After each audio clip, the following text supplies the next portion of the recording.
Maintenant, continuons notre montée dans le système nerveux et regardons des cas cliniques.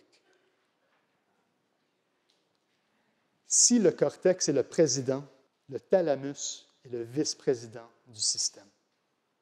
Sauf pour l'odorat, il est le grand intégrateur d'informations sensorielles du corps contralatéral avant de les envoyer au cortex. Ce qui est intéressant, c'est qu'on peut évaluer l'intégration sensorielle du thalamus ou son état central intégré en utilisant un test très simple. L'évaluation de la tâche aveugle. Dr. Coulomb va vous expliquer comment le faire, mais pour l'instant, comme concept général, réalisez que l'information visuelle et somatosensorielle du côté gauche croisent pour s'intégrer dans le thalamus droit. Et une grosse tache aveugle à gauche peut être liée à une pauvreté de stimulation du système sensoriel à gauche. Et vice-versa. La vision et l'information du corps à droite est reliée au thalamus gauche.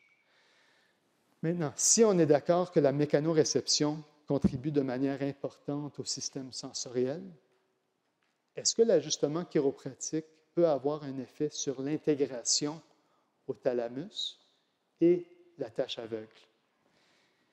Dr. Carrick s'est posé cette question et l'a mise au test avec 500 patients. La conclusion était très intéressante. Cervical manipulation activates specific neurological pathways.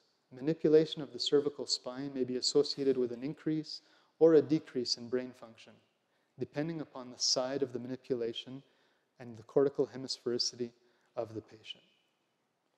L'ajustement peut augmenter ou diminuer la fonction du cerveau.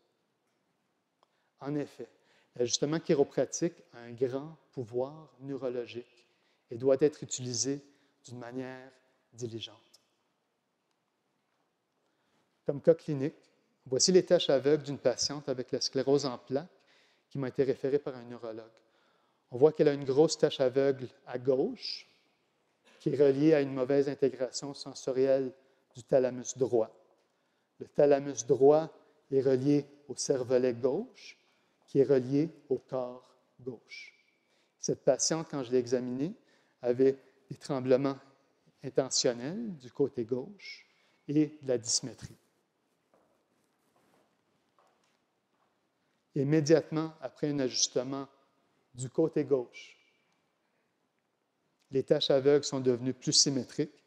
Les résultats de l'examen du cervelet étaient grandement améliorés.